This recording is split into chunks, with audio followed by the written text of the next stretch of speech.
So why, in this day and age, would anybody buy a 2011 Mark 6 GTI with 160,000 miles on the transmission and a replaced engine that has about 85,000 miles on it? Well, one, it's my money, not yours. Two, it's fun. This is a great hot hatch. Despite what all of you keyboard warriors who drive their grandmother's 1997 Buick LeSabre are gonna say, this is a fun car. Everything VW, it's a fun little hot hatch for the people.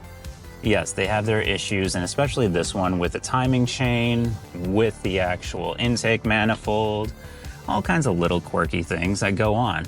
It's a project car. It's gonna suck at times. It's also at times gonna be very, very fun and very, very worthwhile to drive. So from that standpoint, I'm glad that my partner and I picked this up for a reasonable price at our local mechanic who was selling it to recoup their money because the customer blew the engine and didn't want it anymore, didn't want the hassle. So now it's our hassle. So it's gonna be really fun to rebuild with my partner. I'm gonna go pick them up right now and we're gonna talk about this. Also, there's gonna be a little bit of test because is a Mark 6 GTI my dream car? No. That is a 1984 or 85 because I do like the digital dashboard, Z31. That car, just so many feelings behind it. And if I could ever find one and fully rebuild it and make it absolutely mine, I would. But the opportunity presented for this. It's a reasonable car that if you want to get well into the boost and have a good fun time, you can. Or if you just want to daily it and have a good reliable car, you can do that too. I mean, right now, I quite literally have groceries from Whole Foods in the back.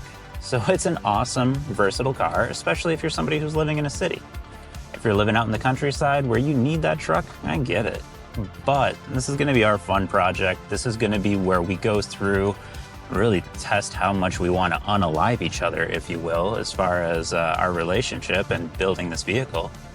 We're gonna do several things with it. One of the first things we need to do is address this headliner, because anybody who owns a GTI or Golf knows all about the headliner sag. And then from there, the parts that are actually sitting on the porch with ECS tuning. Hey, ECS tuning, I am excited for our very intimate and transactional relationship that's about to be happening nonstop. From all of the intake and anything dealing with sucking in or blowing out that's sitting on the porch right now to oil catch cans, all of that. There's a whole laundry list of things we're gonna do. But I'm really excited for you all to come with this journey, so I'm gonna go pick up Erin, and we're gonna just chat about why we're so excited to work on this car together. Hey, you wanna ride?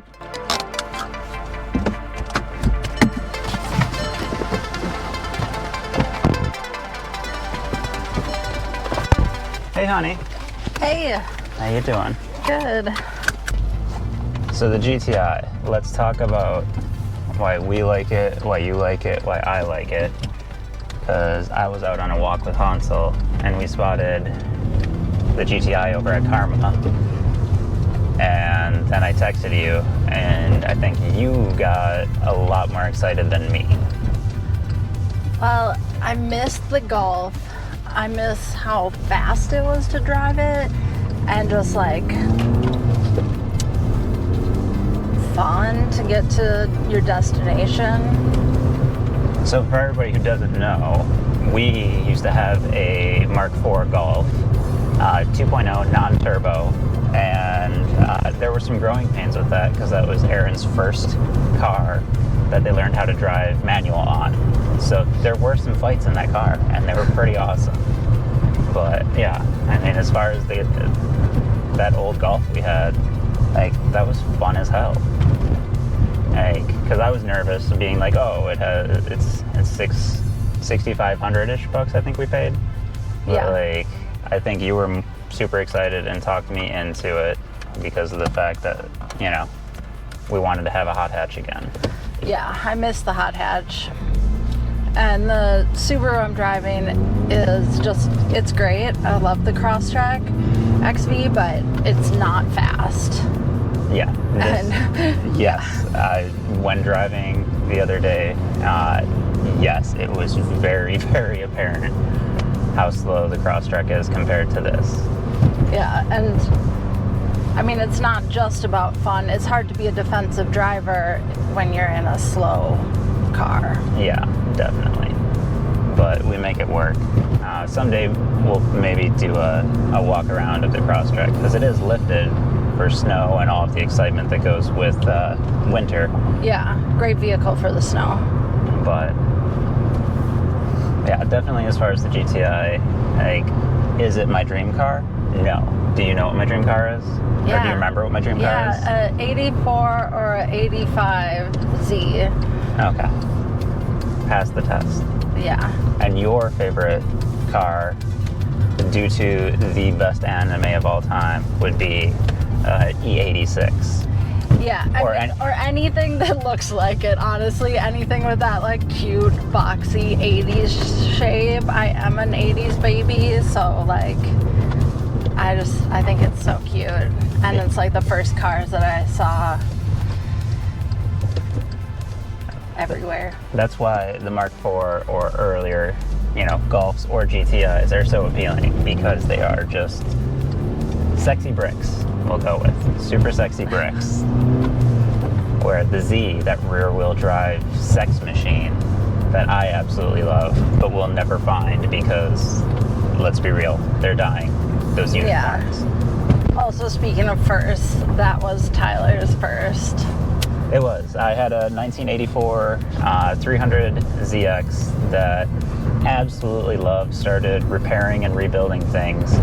And then one day, being a 16-year-old, I ended up blowing out the water pump in a fantastic fashion, doing some very legal things that you would do in a 84 Z31. But as soon as I started putting it up on lifts to see, the rest of the body, all of that unibody was completely rotted out. So tragically, I had to put a bullet in my Z and ended up afterwards going from, nearly 300 horsepower to a 1991 Mercury Topaz. So if anybody knows that car, you will know the power loss that I experienced. But yeah, I'm super glad we have this. What's the thing that you're most excited about as far as, like, next steps?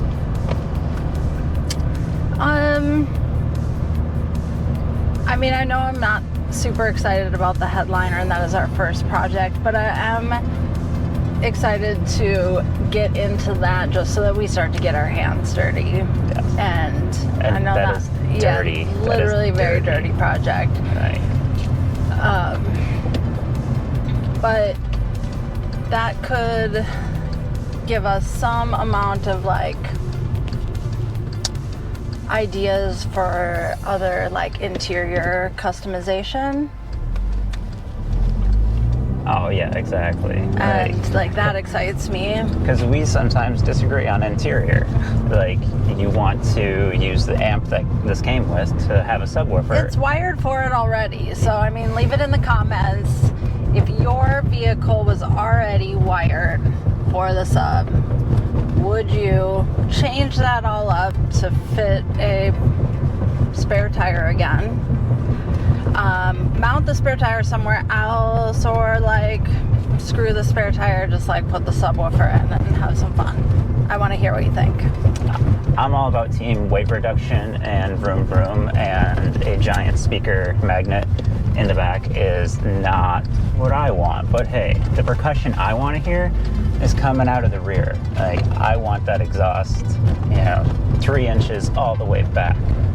And who's ever said 3 inches wasn't big enough to do something? But yeah, so They might not have been talking about cars. yes, they definitely weren't. But we're both super excited about this. We're glad you're all gonna join in on the journey, watch us, hopefully not try to kill each other or break down into a bunch of Real Housewives drama style fights.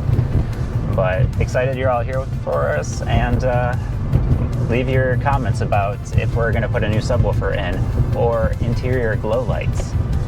Also, Tyler knows that I'm a fan of that. I'm a fan of some bling.